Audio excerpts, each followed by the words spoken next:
بے پناہ مبارکباد۔ عزیزو، ہر سال اس روز ہم حضرت سیدنا ابراہیم علیہ السلام کا واقعہ دہراتے ہیں اور اس کو یاد کرتے ہیں۔ سیدنا ابراہیم علیہ السلام کا جو واقعہ ہے وہ دراصل ایک محبت کی داستان ہے اللہ کے اور اس کے ایک بندے کے درمیان۔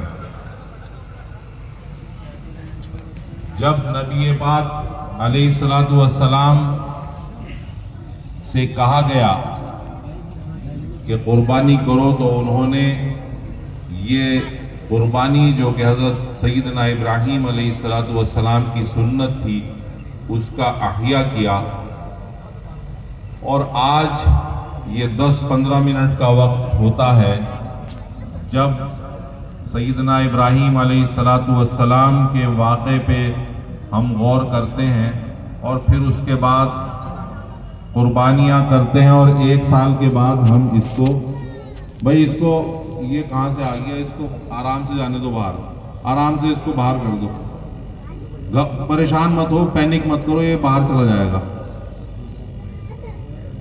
اس کو آرام سے باہر کر دو۔ کوئی کسی کے پاس لاٹھی ڈنڈا ہو اس سے اس کو باہر کر دو، بیٹھ جاؤ، آپ سب لوگ بیٹھ جاؤ۔ ایک کتا ہے، اس میں کوئی ایسی وہ نہیں ہے یہ کہیں سے دیوار کود کے آ گیا، کوئی مسئلہ نہیں۔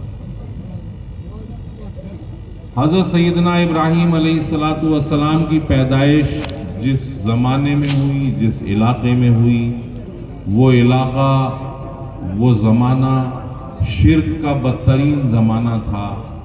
نمرود کی حکومت اور اس کے علاقے میں ایک شہر، ایک مقام تھا عور، جس میں حضرت سیدنا ابراہیم علیہ السلام کی پیدائش ہوئی۔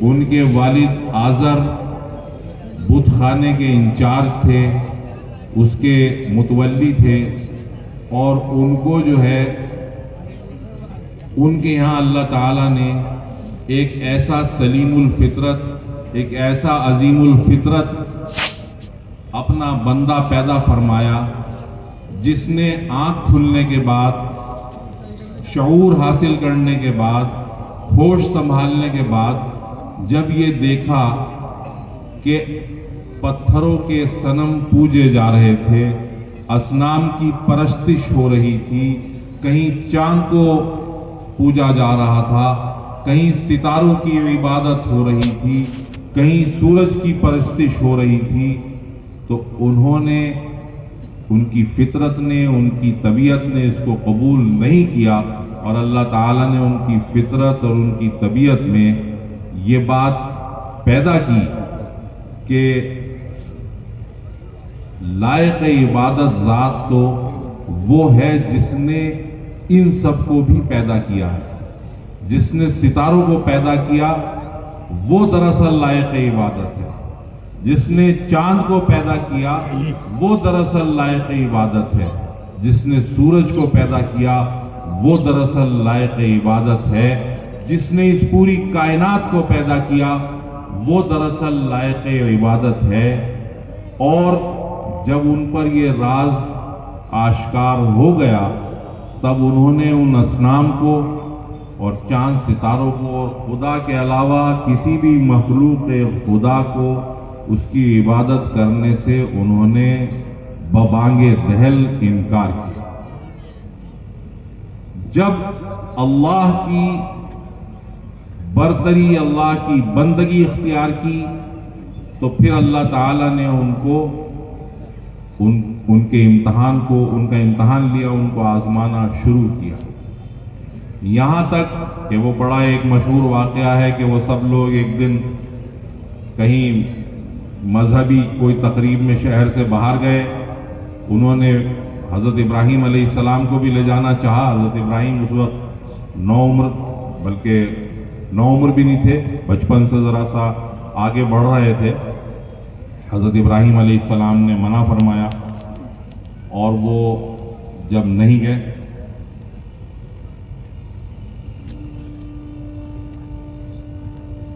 کیا تکلیف ہے بھائی، اس کو کیا تکلیف ہے اس کو؟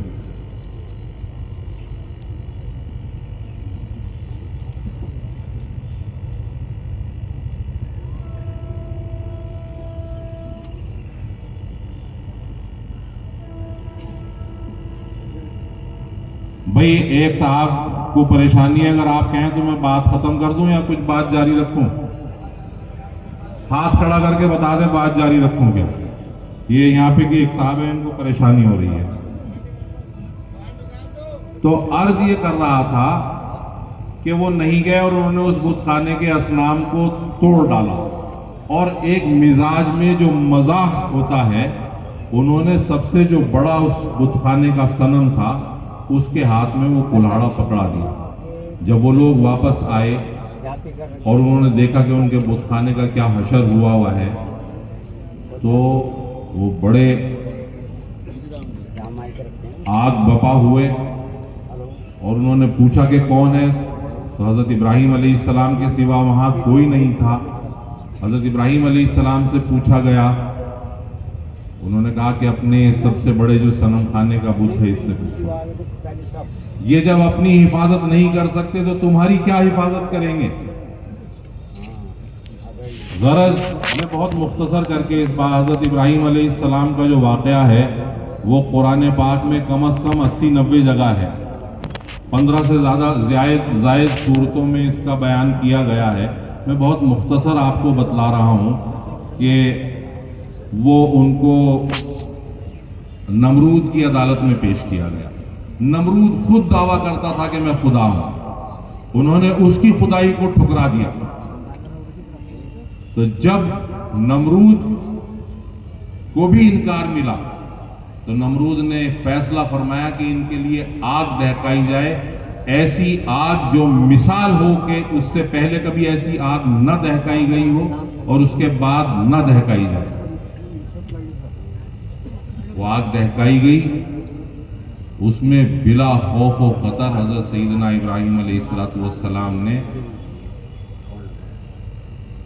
کود گئے اور اس آگ میں جو ہے وہ کودنے سے بالکل گریز نہیں کیا، یہاں تک کہ اللہ تعالیٰ کے فرشتوں نے کہا تو حضرت سیدنا ابراہیم علیہ السلام نے منع کر دیا کہ نہیں، جس کی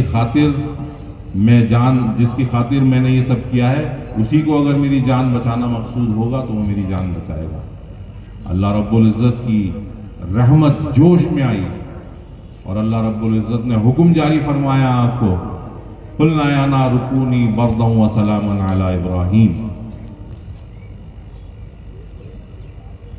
آگ گلزار ہو گئی، حضرت سیدنا ابراہیم علیہ السلام ایک امتحان میں پاس ہو گئے اور پھر وہ وہاں سے رخصت ہوئے۔ تقریباً 80 برس کے آس پاس ان کی عمر ہوگی، ان کے کوئی اولاد نہیں تھی۔ ہر وقت وہ دعا کرتے تھے، رب ہب لی من الصالحین، رب ہب لی من الصالحین، اللہ تعالیٰ مجھے نیک اولاد، نیک اور صالح اولاد عطا فرما۔ تو ایک یہ بڑا لمبا واقعہ ہے، حضرت ہاجرہ سے ان کی شادی ہوئی، کس طرح سے وہ دوران سفر ان کو ایک بادشاہ کی خدمت میں پیش کیا گیا، وہاں پہ بھی انہوں نے دین کی دعوت دی۔ غرض یہ کہ سیدنا ابراہیم علیہ السلام کی زندگی میں دنیا میں جتنے انہوں نے اسفار کیے، ہزار کلومیٹر اور میلوں کا سفر انہوں نے کیا، اور جہاں جہاں وہ گئے وہاں اللہ کے دین کی دعوت دیتے چلے گئے۔ غرض حضرت ہاجرہ سے شادی ہوئی، اور حضرت ہاجرہ سے جب شادی ہوئی تو اللہ تعالیٰ نے حضرت سیدنا اسماعیل علیہ السلام عطا فرمایا، اور جب وہ شیر خوار تھے تو حکم یہ ہوا کہ ان کو ایک وادی غیر ذی زرع میں چھوڑ کے آیا جائے، وہاں ان کو چھوڑ کر آئے۔ حضرت ہاجرہ جب حضرت ابراہیم علیہ السلام کو حضرت جبرائیل علیہ السلام نے کہا کہ بس ان کو چھوڑو اور جاؤ، تو حضرت ہاجرہ کافی دور تک پیچھے آئیں اور انہوں نے پوچھا کہ آپ کس کے حکم سے مجھے یہاں چھوڑ کر جا رہے ہیں، مجھے اور اسماعیل کو؟ تو حضرت ابراہیم علیہ السلام نے فرمایا کہ اللہ کے حکم سے۔ یہ قربانی کون دے سکتا ہے؟ ایسی قربانی، اور کس کی بیوی، کس کی زوجہ ایسی قربانی کو قبول کر سکتی ہے؟ پھر حضرت اسماعیل علیہ السلام، وہ سب واقعہ آپ جانتے ہیں، کیسے حضرت ہاجرہ صفا اور مروہ کے درمیان دوڑی جب پانی ختم ہو گیا تھا، اور کیسے جو ہے وہ مایوس ہو گئیں اور 7 چکر کاٹ کر وہ نڈھال ہو کر گر گئیں۔ پھر انہوں نے دیکھا کہ کوئی شخص کھڑا ہے، وہ فرشتہ آیا اور اس نے پر مارا اور جس جگہ حضرت سیدنا اسماعیل علیہ السلام کی ایڑیاں رگڑی جا رہی تھیں وہاں سے چشمہ پھوٹا. حضرت حاجرہ نے کہا جم جم. رسول اللہ صلی اللہ علیہ وسلم فرماتے ہیں کہ اگر اماں حاجرہ اس کو جمنے کے لیے نہ کہتی تو آج مکے کی وادیوں میں پانی ہی پانی ہوتا. تو میرے عزیزوں دوستو، یہ دراصل ایک محبت کی داستان ہے، ایک لو اسٹوری ہے اللہ کے درمیان اور اللہ کے ایک خلیل کے درمیان، جس کو ہم ہر سال اس عیدگاہ کے میدان میں یاد کرتے ہیں. یہ دراصل اس میں 3 چیزیں ہیں. وہ پہلی چیز یہ کہ اللہ کی اور بندے کی جو محبت ہے وہ ایسی ہونی چاہیے کہ اس میں کسی اور کی محبت شامل نہ ہو، کسی اور کی محبت حائل نہ ہو، وہ غالب نہ آئے. دوسری چیز یہ ہے کہ اطاعت اور فرما برداری اس انتہا کی ہونی چاہیے کہ اگر اللہ ہم سے ہماری جان بھی مانگے تو ہم جان دینے کے لیے تیار رہیں، جیسے کہ حضرت سیدنا ابراہیم علیہ السلام کو خواب میں یہ کہا گیا کہ اسماعیل کو ذبح کرو، اور حضرت سیدنا ابراہیم علیہ السلام نے جب حضرت سیدنا اسماعیل علیہ السلام سے یہ کہا کہ مجھے خواب میں ایسی ایسی بشارت، ایسا خواب دکھلایا جا رہا ہے، تو آپ دیکھیے سیدنا اسماعیل علیہ السلام کا جواب. فرماتے ہیں کہ ابا جان آپ بالکل بلا دیر کیے مجھے ذبح کر دیجئے، آپ مجھے صابرین میں پائیں گے. ستجدنی انشاءاللہ من الصابرین. 90 سال کی عمر، 8 9 10 سال کا بچہ، اس کو باپ اپنے ہاتھ سے ذبح کرنے کے لیے جا رہا ہے. راستے میں شیطان روکتا ہے، شیطان کو کنکڑ مارا جاتا ہے. ان تمام مناسک کو آج حج میں تمام حاجیوں سے ادا کروایا جاتا ہے اور قیامت کی صبح تک یہ عمل جاری رہے. تو عزیزو دوستو، جب ہم جانور کی گردن پہ چھری پھیریں تو حضرت سیدنا ابراہیم علیہ السلام کا یہ واقعہ اپنے ذہنوں میں رکھیں اور اس بات کو محسوس کرتے رہیں کہ ہم صرف جانور کی قربانی نہیں دینے جا رہے ہیں، بلکہ یہ قربانی ہماری ہوتی اگر اس روز اللہ تعالیٰ نے حضرت اسماعیل علیہ السلام کو بچا کر دمبے کو جنت سے نہ بھیج دیا.